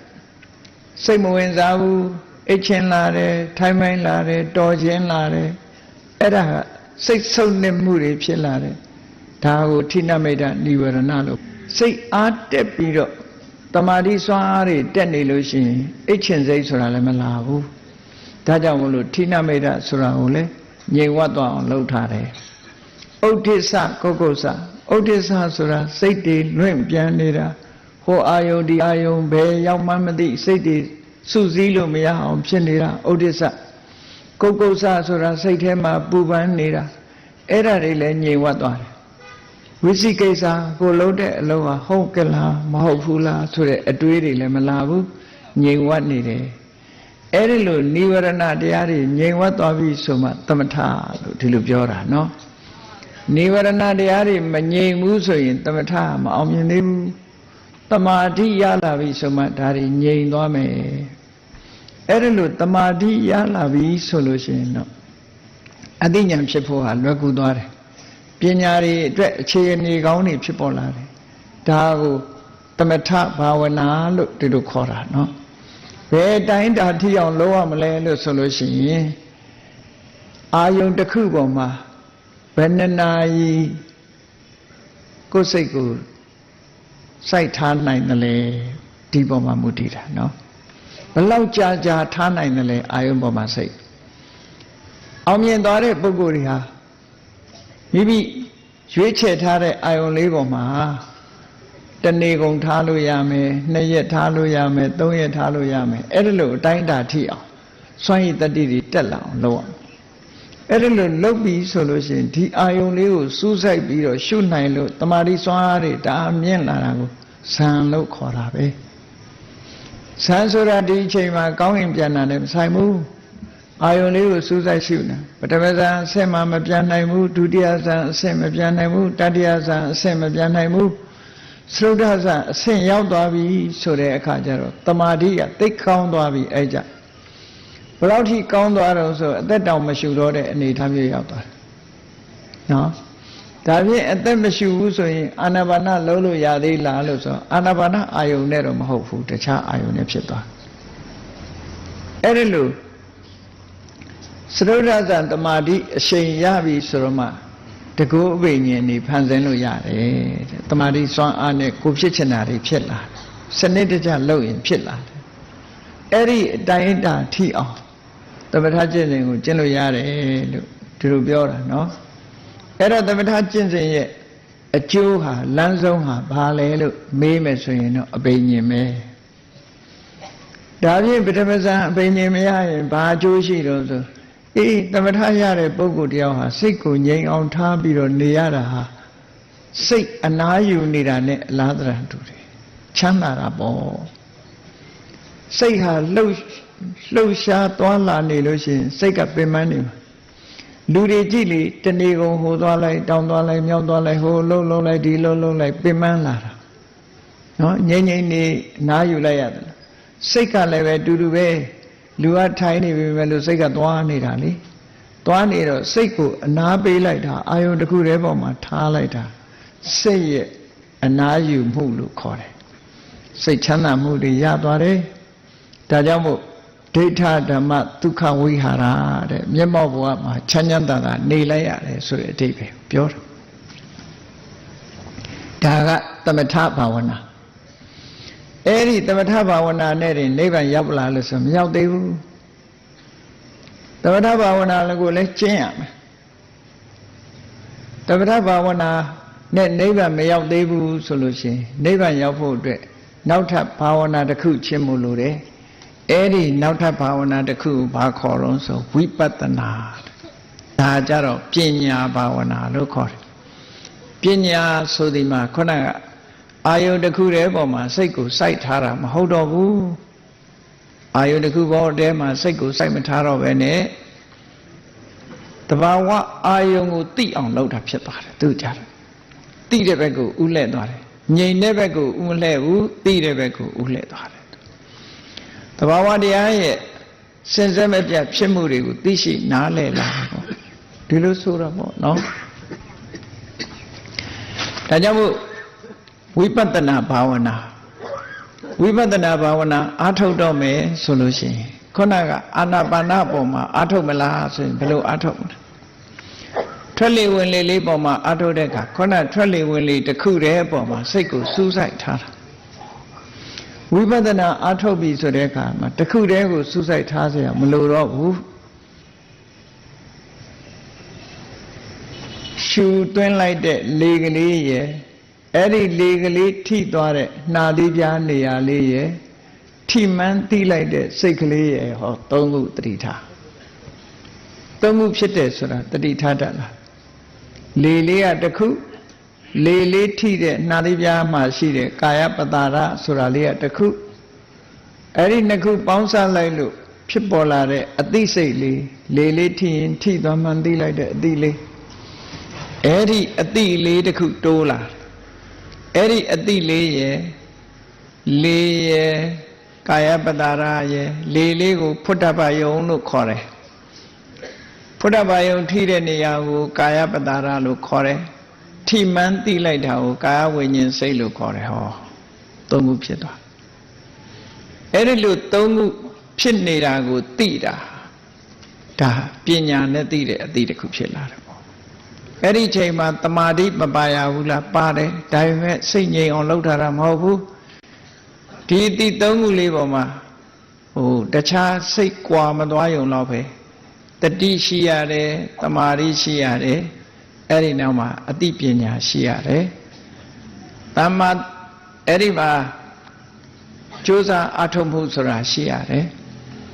စင်စစ်မပြတ်သိနေအောင်ကြိုးစားအထောက်တာကိုတမ္မာဝါယာမလို့ခေါ်တယ်အာယုန်နဲ့စိတ်နဲ့မပြတ်တွေ့နေတာကိုတမ္မာတတိလို့ခေါ်တယ်အဲ့ဒီအာယုန်ပေါ်မှာစိတ်ကလေးတည်ငြိမ်နေတာကိုတမ္မာသမာဓိလို့ခေါ်တယ်ဒီသဘာဝလေးသုံးခုကိုဆင်ញင်စဉ်းစားတာကိုတမ္မာသင်္ကပ္ပလို့ခေါ်တယ်သဘာဝတရားတွေကိုသိလိုက်တာဘယ်လိုသိလိုက်သလဲလို့ဆိုလို့ရှိရင်လှုပ်ရှားနေတဲ့သဘောလေးကတစ်ခုပါလားထိုလှုပ်ရှားနေတဲ့အရာလေးကလာတိုးထိသွားတဲ့သဘာဝလေးကတစ်ခုပါလားထိမှန်းသိလိုက်တဲ့သဘာဝလေးကတစ်ခုပါလားလို့သဘာဝလေးတွေရှုတော့ကနေကြည့်တဲ့အခါသုံးမျိုးသုံးစားသူတွေ့လာတယ်တစ်ခုနဲ့တစ်ခုမတူဘူးဆိုတာဆိုပါတော့လေလေးရဲ့သဘောကရွေရှားတယ်တွန်းကန်တာဒါလေးရဲ့သဘောနာသီးပြားလေးကလေလေးထိမှုကိုလက်ခံတဲ့သဘောထိမှန်းသိလိုက်တဲ့အသိစိတ်လေးကသိတဲ့သဘောဆိုဟောတဘာဝချင်းမတူလို့တဘာဝသုံးခုဆိုတာကိုသိလာအဲ့ဒါလို့သိလာတာတမ္မာဒိဋ္ဌိလို့ခေါ်တယ်အဲ့တော့ဝိပဿနာကအဲ့ဒီအသိကိုဦးစားပေးတာအသိကိုဦးစားပေးတာဒါဝိပဿနာဝိဆိုတာထူးထူးခြားခြားပဿနာမြင်တာတဲ့ဒါကအများမြင်တဲ့အနေအထားမျိုးမြင်တာမဟုတ်ဘူးထူးခြားတဲ့အမြင်တစ်ခုမြင်လာတာနောက်တစ်ခါစာပေကျမ်းဂန်တွေမှာတော့အမြင့်ကိုဖွင့်တာအစစ်မြင့်တာကိုဖွင့်တဲ့အခါကျတော့မမြဲတဲ့သဘောတွေမြင်လာတယ်ဆင်းရဲတဲ့သဘောတွေကိုမြင်တယ်ကိုယ်မပိုင်တဲ့သဘောတွေမြင်လာတယ်ဆိုတာဒါအစစ်မြင့်လာတယ်ဝိပဿနာအဲ့ဒီအဓိပ္ပာယ်ထိအောင်သွားတာဝိပဿနာထူးထူးခြားခြားမြင်တာကိုလည်းဝိပဿနာလို့ခေါ်တယ်စာပေကျမ်းဂန်တွေမှာဖွင့်တဲ့အတိုင်းအနိစ္စလို့မြင်တယ်ဒုက္ခလို့မြင်တယ်အနတ္တလို့မြင်တယ် အမျိုးမျိုးချင်းချင်းက၃မျိုးဖြင့်သိမြင်တာကိုလည်းဝိပဿနာလို့ခေါ်တယ်ပေါ့အဲ့ဒါကြတော့ဉာဏ်ကိုဖြစ်အောင်လုပ်တာပညာကိုဖြစ်စေပညာကိုပွားစေတာဖြစ်သောကြောင့်ဝိပဿနာဘာဝနာလို့ခေါ်တယ်ပညာဘာဝနာလို့လည်းခေါ်တယ်အသိပညာတွေတိုးလာခုနတုန်းကသမထကနိဝရဏတရားတွေကိုငြိမ်ဝတ်သွားအောင်လုပ်တယ်အခုဝိပဿနာဘာဝနာကြတော့ဘာတွေကိုဖယ်ရှားတာတုံးဆိုမသိတဲ့အဝိဇ္ဇာကိုဖယ်ရှားတယ်တော့မသိဘူးလေဒီသဘောတွေမသိဘူးမသိတဲ့အဝိဇ္ဇာကိုဖယ်ရှားတယ်တွေ့တာမဲ့တဏှာကိုဖယ်ရှားတယ်မုန်းတီးတဲ့ဒေါသကိုဖယ်ရှားတယ်ကိလေသာတွေကိုဖယ်ရှားနေတာလို့ပညာကြတော့ကိလေသာတွေကိုဖယ်ရှားတာအဓိကအဖြစ်ဝိပဿနာဆိုတာပညာဖြစ်သည့်အတွက်ကြောင့်မသိတာကိုဖယ်ရှားတယ်ပေါ့မသိတာဖယ်နိုင်မှတွေ့တာမှုတွေမုန်းတီးမှုတွေဆိုတာဖယ်ရှားနိုင်တယ်မသိမှုကအဓိကကြတယ်ပေါ့ဒီလိုဆိုလိုတာပေါ့အဲ့ဒီလိုကိုတမာရီကိုထူထောင်ကြည့်နောက်ပြီးတော့ဝိပဿနာဆိုတဲ့အသိဉာဏ်တွေရအောင်လုပ်ကြည့်သမထဘာဝနာဝိပဿနာဘာဝနာဒီဘာဝနာနှစ်ခုနဲ့စခန်းသွားလိုက်လို့ရှိရင်တမာရီကလည်းတိုးတက်လာမယ်ပညာဘက်ကလည်းတိုးတက်လာလိမ့်မယ်တဲ့ပညာတိုးတက်လာခြင်းဖြင့်ကိုယ်တဏ္ဍာမှာရှိသမျှမှားယွင်းတဲ့အတွေးတွေတို့မှားယွင်းတဲ့အမြင်တွေတို့ပျောက်ကွယ်သွားလိမ့်မယ်စိတ်ရဲ့အညစ်အကြေးဖြစ်တဲ့ကိလေသာတွေဟာလည်းပျောက်ကွယ်ပြီးတော့သွားလိမ့်မယ်ဒါနဲ့ဖယ်ရှင်းသွားတာဒါဟာနိဗ္ဗာန်ကိုသွားနေခြင်းပဲဖြစ်တယ်ပေါ့နိဗ္ဗာန်ကိုသွားတာဆိုတာတခြားနည်းနဲ့သွားလို့မရဘူးနိဗ္ဗာန်သွားခြင်းဒီလမ်းကြောင်းကပဲလျှောက်တယ်အဲ့ဒီလမ်းကြောင်းဟာဘာလဲလို့ဆိုရင်မဂ္ဂင်၈ပါးပဲအခုသွားနေတာမဂ္ဂင်၈ပါးနဲ့သွားနေတာပြန်ပြီးတော့စဉ်းစားကြည့်သီလဆိုတာသမ္မာဝါစာသမ္မာကမ္မန္တသမ္မာအာဇီဝဆိုတာကိုယ်ချင်းသီလကိုအရင်စောင့်တည်လိုက်တယ်စောင့်တည်လိုက်သည့်အတွက်ကြောင့်ကာယကံဝစီကံဆိုတာစင်ကြယ်ပြီးတော့သွားတယ်ကာယကံဝစီကံစင်ကြယ်သွားတဲ့ပုဂ္ဂိုလ်ဖို့အနဝိဇ္ဇဒုက္ခဆိုတဲ့အပြစ်ကင်းတဲ့ချမ်းသာတစ်ခုကိုသူခံစားရတယ်ပေါ့အဲ့ဒီပုံမှာအခြေခံပြီးတော့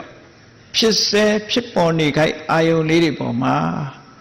သိအောင်ကြိုးစားတာကသမ္မာဝါယာမကြိုးစားအထောက်မှုအာယုန်နဲ့စိတ်နဲ့မပြတ်တွေးဆုံပေးနေတာကသမ္မာတတိအဲ့ဒီအာယုန်လေးပေါ်မှာစိတ်တွေစိတ်ဆွမ်းအားတွေစုကြနေတာကသမ္မာသမာဓိ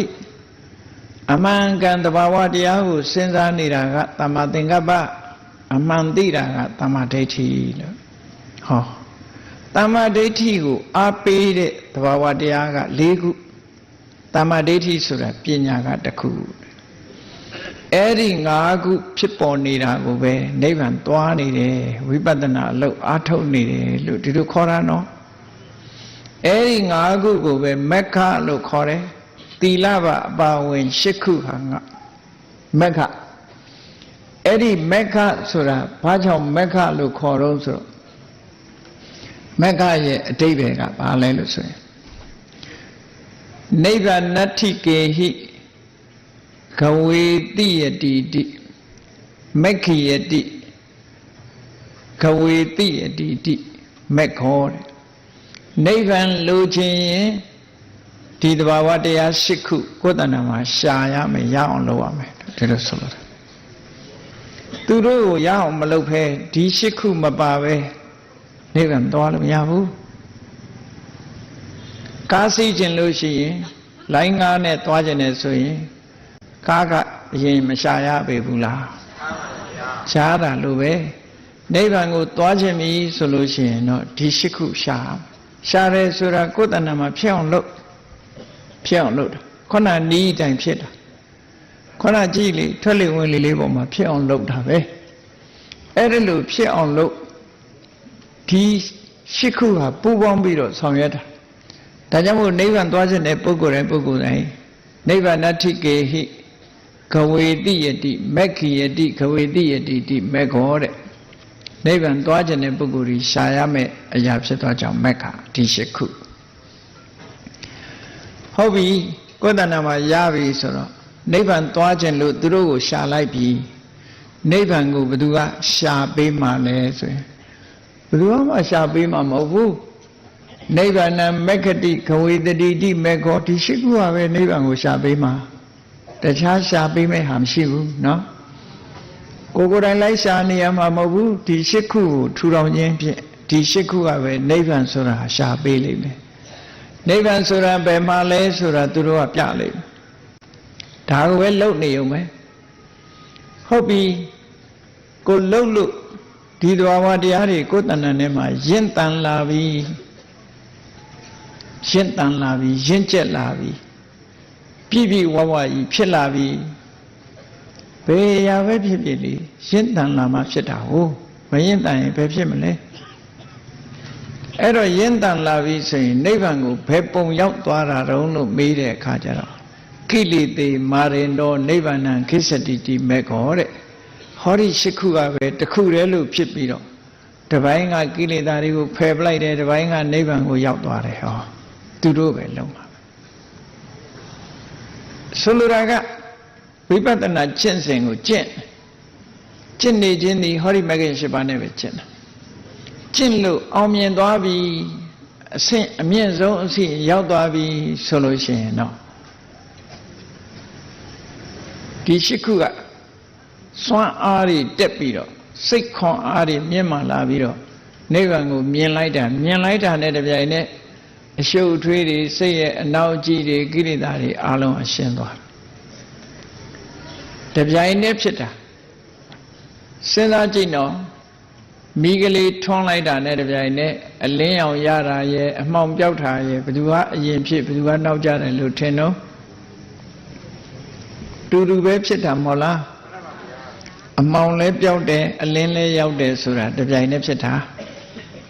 နော်အလင်းကအရင်ဖြစ်ပြီးအမှောင်ကနောက်မှဒီလိုမဟုတ်ဘူးအရှိလောကရကနေမင်းကြီးပေါ်ထွက်လာတဲ့အခါမှာ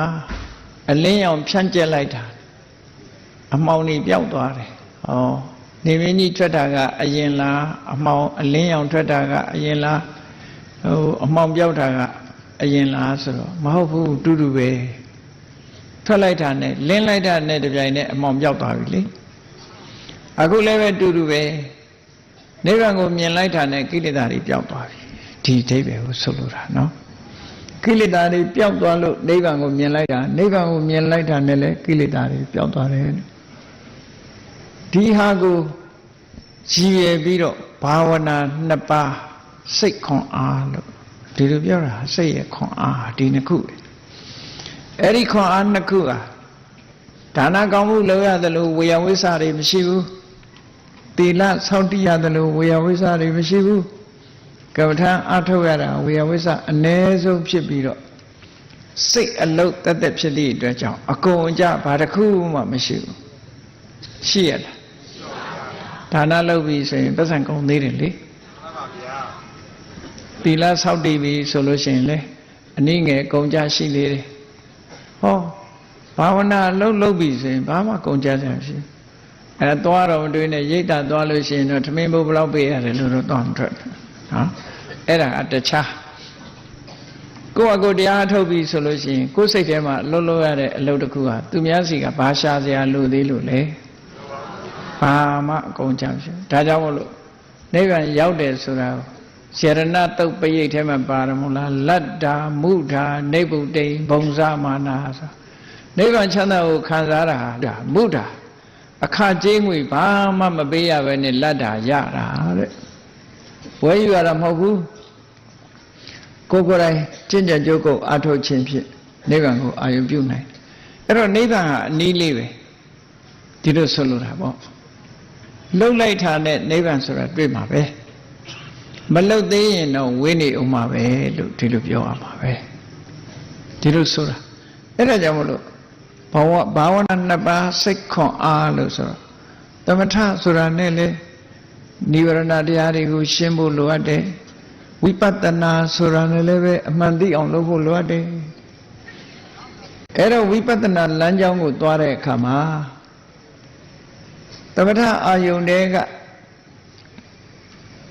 ခုနကအာနာပါနဆိုတာမျိုးကြတော့ဝိပဿနာနဲ့သွားလို့လည်းရတဲ့အာယုန်ပဲအကယ်၍ဝိပဿနာနဲ့သွားလို့မရတဲ့အာယုန်ဆိုရင်ဘယ်လိုအာယုန်ပြုရတော့ဆိုသမထကျင့်စဉ်တစ်ခုကျင့်တဲ့အခါမှာစိတ်တွေတည်ငြိမ်ပြီးတော့အေးချမ်းလာအဲ့ဒီအေးချမ်းလာတဲ့စိတ်ကိုပဲပြန်ပြီးတော့ဝိပဿနာရှုတာနော်အဲ့ဒီအေးချမ်းလာတဲ့စိတ်သို့မဟုတ်သမထကျင့်လို့ရလာတဲ့စိတ်အစဉ်ဇန်တွေကိုပဲဝိပဿနာအနေနဲ့ပြန်ရှုအဲ့တော့အချင်းချင်းမှတ်ဖို့ရကတော့ဝိပဿနာဆိုတာဝိပဿနာရဲ့အာယုန်ဒီယုံ nant နှစ်မျိုးကလွယ်လို့ဘာမှမရှိဘူးယုံနဲ့နာမယ်ရှုရမယ်ဝိပဿနာဆိုတာအဲ့တော့ပရမတ္ထအာယုန်လို့ခေါ်တယ်ပရမတ္ထအာယုန်ဆိုတာတကယ်အဖြစ်မြန်မှန်ကိုပြောတာဒီသမထရဲ့အာယုန်ကြတော့ပညာအာယုန်ခေါနထွက်လေဝင်လေဆိုတာထွက်လေဝင်လေပညာကိုရှုရတယ်လေကိုမရှုရလေဆိုတဲ့ဝါယောဓာတ်ဆိုတာကိုမကြည့်ရဘူးလေသဘောကိုမကြည့်ရဘူးထွက်လေဝင်လေဆိုတဲ့အရာသုံးအတိုင်းပဲလေကိုရှုတယ်လို့ပဲဒီလိုပဲမှတ်ပြီးတော့လေရဲ့တဘာဝအာယုန်နမိတ်အနေနဲ့ပဲကျင့်ရတယ်ဒါကသမထကပညာကိုအာယုန်ပြုတယ်ဝိပဿနာကပရမတ်ကိုအာယုန်ပြုတယ်ဝိပဿနာရဲ့အာယုန်ဒီယုံနဲ့နံနှစ်မျိုးပဲရှိတယ်ထိုယုံနံဆိုဒီမှာမိမိရဲ့တဏ္ဍာမှာဖြစ်နေခိုင်ဖြစ်တဲ့ယုတ်တည်နံနေပဲလို့ဒီလိုအကျဉ်းအဖြစ်မှတ်သားမယ်ပေါ့ဒါအသေးစိတ်ပြောတာမဟုတ်ဘူးဝိပဿနာကျင့်ပုံကျင့်နည်းနဲ့လမ်းကြောင်းလေးကိုပေးတာเนาะအဲ့ဒါလို့ကျင့်ရမယ်အဲ့ဒါကြောင့်မို့လို့သမထနဲ့ဝိပဿနာဆိုတာနှစ်ခုကျင့်ရဝိပဿနာတန်တဲ့ပုဂ္ဂိုလ်တွေကြတော့ဟာသမထကတန်လျာရှိတယ်လို့ဘာလို့မပြောကောင်းဘူးအဲ့ဒါလို့เนาะတန်လျာရှိတာကသမထမဟုတ်ဘူးကိုယ့်ရဲ့စိတ်ပဲကိုယ်ကနေခံစားခြင်းနေတဲ့တဏှာကြောင့်သာလဲတန်လျာရှိတာသမထကတန်လျာရှိဖို့အတွက်ဘာတစ်ခုမှမပါဘူးသူမှာနိဝရဏတရားတွေကိုနှိမ့်နှင်းတာသူ့အလုပ်ပဲအဲ့ဒီပုံမှာကိုယ်ကခြေနှက်ပြီးတော့နေခြင်းလာတာကြောင့်မို့လို့တန်လျာရှိတာလေသမထကိုမကျင့်ရဘူးဝိပဿနာတန်တဲ့ပုဂ္ဂိုလ်ကလည်းသမထနဲ့နိဗ္ဗာန်မရောက်ဘူးဝိပဿနာမှရောက်တယ်ဒီလိုလဲပြောလို့မရဘူးသမထဆိုဒီမှာယမယံခါတမာရီကိုခေါ်တာတမာရီနဲ့ပညာဟာတွဲဖက်နေရတယ်အမြဲတမ်းကြည့်မဂ္ဂင်၈ပါးထဲမှာသမ္မာတမာဓိဆိုတာသမထကိုပြောတာပဲသမ္မာတမာဓိရှိတော့မှတမာဟိတတဉာဏ်လို့ဆိုတဲ့အတိုင်းတမာဓိရှိမှဉာဏ်ဆိုတာဖြစ်တယ်တမာဒိဋ္ဌိဆိုတာဖြစ်တယ်ဒါကြောင့်မို့သမထမကျင့်ရဘူးလို့လည်းမဟောရဘူးမပြောရဘူးသမထကိုအပုပ်မချရဘူးဝိပဿနာသာကျင့်ရမယ်နိဗ္ဗာန်ရောက်ခြင်းဝိပဿနာမပါဘဲနဲ့သမထမပါဘဲနဲ့ဝိပဿနာကျင့်ဖြစ်တယ်သမထမပါဘဲနဲ့နိဗ္ဗာန်ရောက်တယ်လို့လည်းဟောလို့မရဘူးဒါဟုတ်ကဲ့လားဒါကဆုံးသွားတဲ့ဟာသူကအေကြည့်မြတ်စွာဘုရားရဲ့တရားတော်အကိုးကားနဲ့လည်းမှတ်သားတမာတိတုတ်ဆိုပြီးတော့မြတ်စွာဘုရားဟောထားတာတုတ်တန်၃ခုရှိတယ်အဲတုတ်တန်၃ခုကိုပုဂ္ဂိုလ်၄မျိုးနဲ့မြတ်စွာဘုရားဟောထားတယ်ကမ္မထာထုတ်တဲ့ပုဂ္ဂိုလ်တယောက်ဟာတဲ့ဘုရားအသုံးတိုင်းပြောမယ်ဆိုရင်လာဘီအစ္ဆတံစေတောသမထတာမြတ်စွာဘုရားအသုံးကအစ္ဆတံစေတောသမထတာကိုယ်တဏ္ဍာမှာစိတ်ငြိမ်းနေတဲ့သမထကိုတော့ရတယ်ဆိုလိုတာသမထကိုတော့ကျင့်တယ်ဒီလိုပြောတာနော်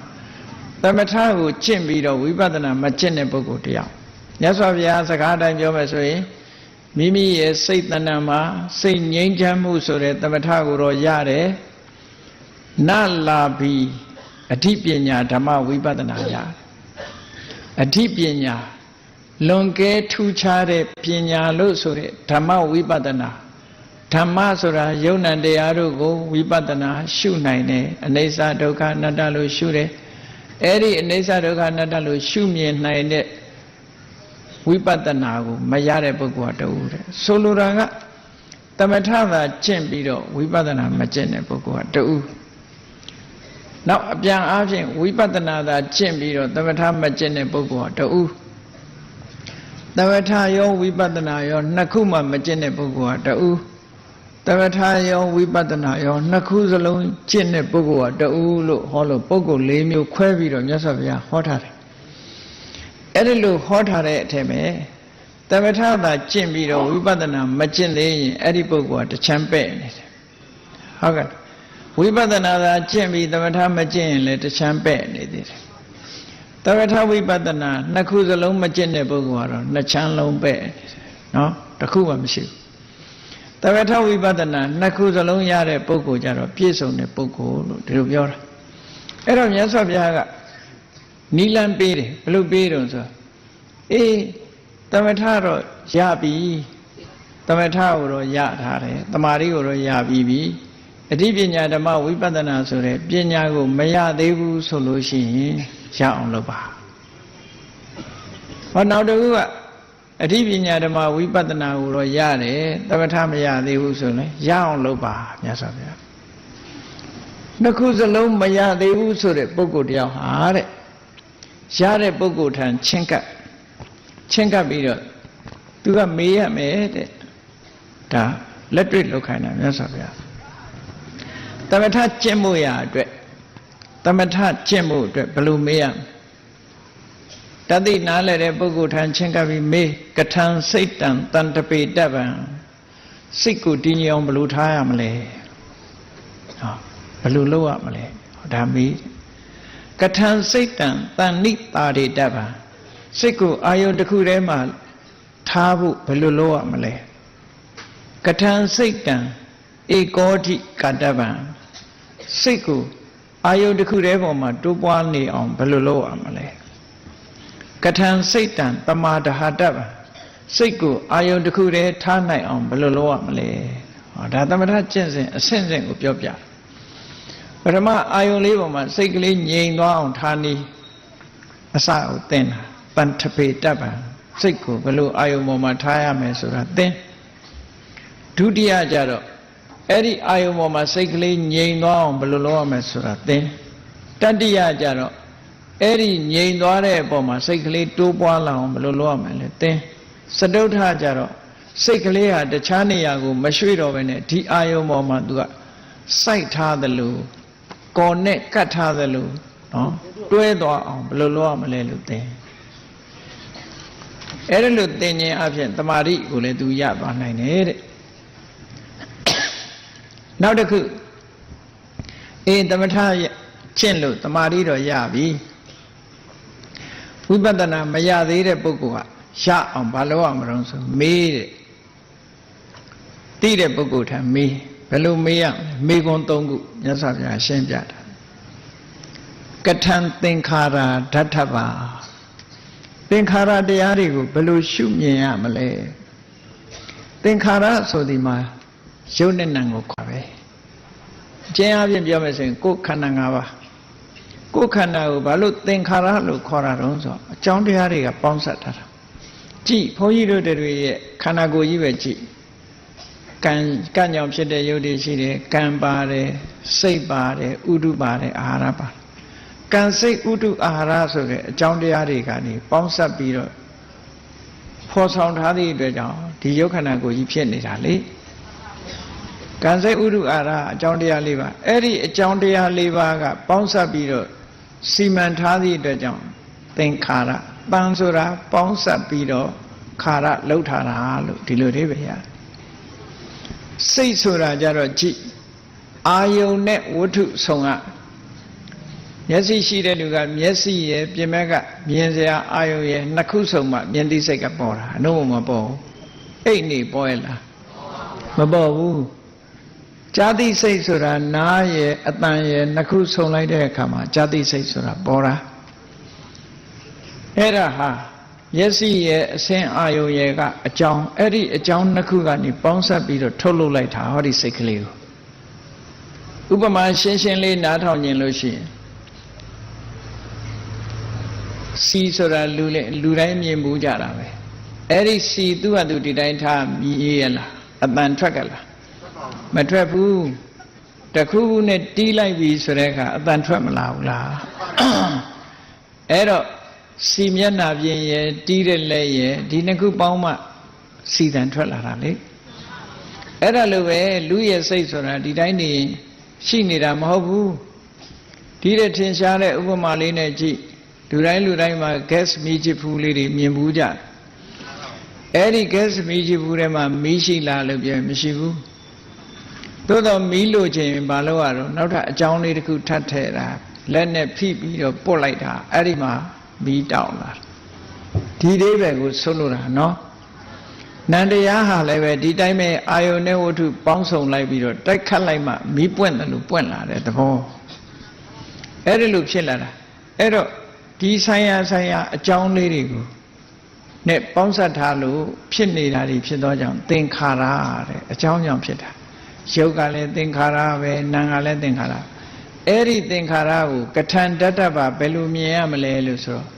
မြတ်စွာဘုရားကဘယ်လိုမြင်ခိုင်းတာလို့ဆိုနေတံမမဒါငါဟာမဟုတ်ဘူးဟောနေတံမမငါဟာမဟုတ်ဘူးလို့မြင်ရမယ်ငါမဟုတ်ဘူးလို့မြင်ရမယ်ငါဟာမဟုတ်ဘူးလို့မြင်ရယုံ nant ဟာယုံ nant တတ်တာဖြစ်တယ်ငါမဟုတ်ဘူးဒါပေမဲ့လူတွေကလို့ငါလို့ထင်နေတာကဲငါလို့ထင်နေလို့ရှိရင်ငါအလိုချဖြစ်ခဲ့လားဖြစ်ဘူးလေငါအလိုချတခုမှမလိုက်ဘူးသူဖြစ်ချင်တာတွေဖြစ်နေတာပဲအမြဲတမ်းကိုယ်ဆန္ဒနဲ့ကိုက်နေတဲ့အချိန်တော့ငါဖြစ်ချင်တာဖြစ်တယ်လို့လူတွေကထင်နေတာတကယ်မဟုတ်ဘူးဟိုထန်းတိကြွေကိုက်ကြီးနေကိုက်ဆိုလို့တိုက်ဆိုင်နေတာနော်တိုက်ဆိုင်နေလို့ဖြစ်တာသူကသွားနေတာငါဟာလို့သွားထင်းမနေနဲ့သူနာစည်းစရာရှင်းစည်းလိုက်မှာပဲဆိုင်ဟာအကြောင်းကသာဆုံးဖြတ်ပေးတာလေခေါင်းကိုက်ဆရာရှင်းကိုက်လိုက်မှာပဲလေကိုကအဲ့ဒီအချိန်မှာမကိုက်ချင်ဘူးလို့ပြောလို့ရမလားမရဘူးအဲ့ဒါကြောင့်ငါလည်းမဟုတ်ဘူးငါဟာလည်းမဟုတ်ဘူးငါမဟုတ်ဘူးငါဟာမဟုတ်ဘူးယုံ nant တသက်မြတ်တာလို့ဒီလိုမြင်ပါလို့ပြောရမယ်ဟုတ်လားသင်္ခါရတွေကိုဒီလိုမြင်ရမယ်ဒါဝိပဿနာဟုတ်ပြီအဲ့ဒီမေကွန်းကိုဒါအကျဉ်းအားဖြင့်ဖြေပြတာနောက်တစ်ခုမေကွန်းတစ်ခုထပ်မေးတယ်ကထာသင်္ခါရတမ္မတိတပါအဲ့ဒီသင်္ခါရတရားဆိုတဲ့ယုံ nant ကိုဘယ်လိုသုံးသပ်ရမလဲသုံးသပ်ရမယ်ဆိုတာအမှန်သိလောက်ဘယ်ရှုထောင့်ကကြည့်ရမလဲဆိုကြည့်လေသုံးသပ်တယ်လို့ဆိုတာအသိဉာဏ်နဲ့ပုတ်တိုက်နေခြင်းပဲသင်္ခါရတရားတွေဟာမမြဲဘူးဖြစ်ပြီးပြတ်သွားတယ်ဒီပြန်စဉ်းစားကြည့်နဲ့အတန်လေးပဲစဉ်းစားကြည့်နှုတ်ကထွက်လာတဲ့အတန်လေးသည်အကြောင်းတရားကြောင့်ဖြစ်ပေါ်လာပြီးနောက်လုံးဝပြောက်ကွယ်သွားတာခုနကစီမျက်နှာပြင်လေးကိုလက်ကလေးနဲ့ပုတ်လိုက်တဲ့အခါမှာမြည်လာတဲ့အတန်လေးသည်ဟုတ်လားငကိုယ်တုန်းကစီထဲမှာရှိနေတဲ့အတန်မဟုတ်ဘူးလက်ထဲမှာရှိနေတဲ့အတန်လည်းမဟုတ်ဘူးထွက်ပေါ်လာပြီးတဲ့နောက်မှာလည်းပဲလုံးဝပြောက်ကွယ်သွားတယ်အဟုတ်တဝါတံဘောတိဟုတ်တဝါပฏิဝေတိမရှိဘဲနဲ့ပေါ်လာတယ်အကြောင်းတိုက်ဆိုင်လို့ပေါ်လာတယ်ပေါ်လာပြီးတဲ့နောက်မှာပျောက်သွားတယ်ဒါကိုအနိစ္စလို့ပြောတာငကောကတဏှာမှာစုဆောင်းနေတာမဟုတ်ဘူးနော်မိจิตဘူးထဲမှာမိတွေထည့်ထားတာမဟုတ်ဘူးအကြောင်းတိုက်ဆိုင်လို့ပေါ်လာတာပေါ်လာပြီးဒီမီးလေးညှိမ့်လိုက်တဲ့အခါမှာတခါလဲသွားတာနောက်ထပ်ဒီမီးရကြလို့ရသေးလားနောက်ထပ်လာတာနောက်မီးဒီမီးမဟုတ်ဘူးဒီလိုဆိုတာအဲ့ဒါကိုအနိစ္စလို့ပြောတာအဲ့တော့ဘယ်လိုသုံးသပ်ရမလဲဆိုရင်သင်္ခါရတွေကိုမမြဲဘူးလို့သုံးသပ်ပါမမြဲတာကိုကြည့်ပြီးတော့ခြေတန်းเสียမကောင်းမှုဒုက္ခလို့သုံးသပ်တာဒုက္ခဆိုဒီမှာမမြဲမှုကသာဝရအနှောင့်အယှက်ပေးနေတဲ့ဒုက္ခစားစရာမရှိတဲ့ဒုက္ခပြောတာမဟုတ်ဘူးနော်ပြဿနာတွေရှိနေလို့ပြောတဲ့ဒုက္ခမျိုးမဟုတ်ဘူးခေါင်းကိုက်နားကိုက်ဆိုတဲ့ဒုက္ခမျိုးမဟုတ်ဘူးဖြစ်မှုပြက်မှုတွေကမပြတ်နှိမ့်ဆက်နေတဲ့ဒုက္ခလို့ဒီလိုဆိုလို့တယ်အဲ့ဒီဒုက္ခကိုမဖြစ်ချင်ဘူးလို့ဆိုရင်ကိုယ်ဆန္ဒအတိုင်းဖြစ်ကြလားကိုယ်လိုဆန္ဒတိုင်းမလိုက်တာကိုအနတ္တလို့ခေါ်တယ်အဲ့တော့အနိစ္စဒုက္ခအနတ္တလို့သုံးသပ်ပါတဲ့အဲ့ဒီသင်္ခါရတရားတွေနဲ့ပတ်သက်ပြီးဒါဝိပဿနာဖြစ်ပုံပြောဟုတ်ပြီနောက်တစ်ဆင့်တက်ပြီးတော့မေးတယ်သုံးသပ်တယ်ကထံသင်္ခါရဝိပတိတာဝိပတိတ္တဘာသင်္ခါရတရားတွေကိုဘယ်လိုလုပ်ပြီးတော့ထူးခြားတဲ့ဉာဏ်နဲ့ကြည့်ရမလဲလို့ဆိုတဲ့အခါမှာဖြစ်စေသင်္ခါရတရားလေးတွေကိုမမြဲတဲ့အနိစ္စမမြဲခြင်းကြောင့်ကြောက်စရာကောင်းတယ်ဆိုတာတွေနော်သ သင်္ခါရတရားတွေပေါ်မှာရှုမြင်သုံးသပ်မှုလေးတွေဟာထူးခြားလာတယ်ဒုက္ခဆိုတာမဟုတ်ဘူးဒုက္ခပဲအတ္တဆိုတာမဟုတ်ဘူးအနတ္တပဲလို့ဒီလိုထူးထူးခြားခြားဖြစ်ခိုက်ကလေးတွေမှာမြင်လာတာဝိပဿနာဉာဏ်အဆင့်ဆင့်တက်သွားပြီးတော့နောက်ဆုံးမှာသင်္ခါရတရားတွေဟာချစ်ခင်စရာလည်းမရှိဘူးမုန်းတီးစရာလည်းမလိုဘူးတဘာဝအတိုင်းဖြစ်ပြနေတဲ့အရာတွေသာပဲလို့ဆိုတာကိုအသိဉာဏ်တွေဟာရင့်ကျက်ပြီးတော့သိလာသည်ထိအောင်သင်္ခါရတရားတွေကိုရှုမြင်သုံးသပ်နိုင်ရမယ်သင်္ခါရတရားတွေထဲမှာငါဆိုတာမရှိဘူးငါဟာဆိုတာလည်းမရှိဘူးငါမှမရှိရင်ငါဟာပဲရှိမလဲငါဟာမရှိသည့်အတွက်ကြောင့်သင်္ခါရတရားတွေဟာတုံညဘာမှမရှိတဲ့အရာငါဟာဆိုတာတွေမရှိတဲ့အရာမျှသာဖြစ်တယ်လို့ဒီလိုရှုမြင်သုံးသပ်လာနိုင်ရမယ်လို့အဲ့ဒါလို့သုံးသပ်လာလို့ရှိရင်ဝိပဿနာဘာဝနာကိုလည်းပဲရရှိသွားတယ်ဟောသမထကုသိုလ်လည်းရပြီဝိပဿနာကုသိုလ်လည်းရပြီဆိုတဲ့အခါမှာဘာလုပ်ရမလဲအဲ့ဒီကုသိုလ်တရားနှစ်ခု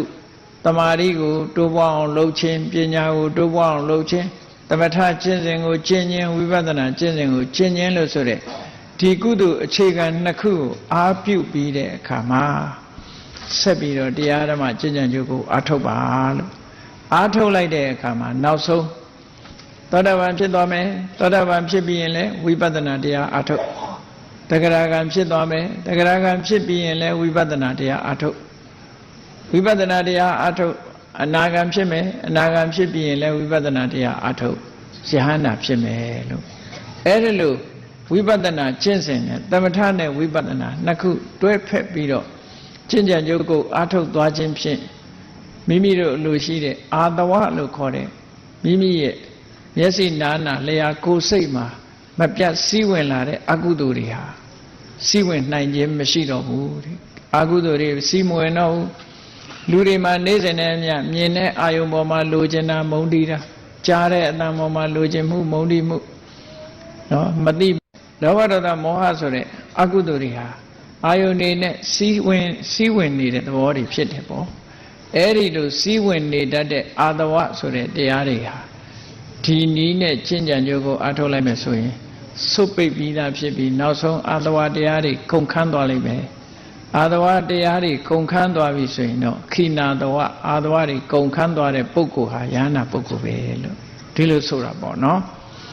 အေးယန္နာပုဂ္ဂိုလ်ဖြစ်သွားပြီဆိုရင်မျက်စိကမြင်သမျှအကောင်းဆိုးတော့သိတယ်သို့တော့ကောင်းတာအတွက်လောဘမဖြစ်ဘူးဆိုးတာအတွက်ဒေါသမဖြစ်ဘူးနားကကြားတဲ့အတန်ပေါ်မှာလည်းအကောင်းဆိုးတော့သိတယ်ကောင်းတာအတွက်လောဘမဖြစ်ဘူးဆိုးတာအတွက်ဒေါသမဖြစ်ဘူးဒီလိုလားအမှန်ကန်သိပြီးတော့ထာဝရတတိရှိနေတဲ့အနေအထားမျိုးဖြင့်လောကကြီးမှာဘဝလက်ကျန်လေးမှာစိတ်ချမ်းသာကိုယ်ချမ်းသာနေနိုင်ပြီးနောက်ဆုံးဒီဘဝဏိဂုံးချုပ်သွားတဲ့အခါမှာမိစာလဲသိမ့်စီလဲခန်းနော်လောင်စာသိမ့်ပြီးတော့မိငိမ့်သွားတာပဲအဲ့ဒီပုဂ္ဂိုလ်ဟာနောက်ဆုံးမှာစီလဲထပ်မထဲတော့ဘူးမိစာလဲထပ်မထဲတော့ဘူးဆိုရင်ဒီမိတော့ကလေးဟာနောက်ထပ်တောက်เสียရှိအောင်မလားအဲ့ဒီတောက်เสียမရှိတော့တဲ့လုံးဝချုပ်ငြိမ်းသွားမှုဟာနိဗ္ဗာန်ပဲလို့ဒီလိုဆိုလိုတာဒါဖြင့်နိဗ္ဗာန်ကြီးဟာပြင်းเสียကြီးလို့အောက်မေ့နေကြမှာနော်ဘာဖြစ်လို့တော့လို့ဆိုတော့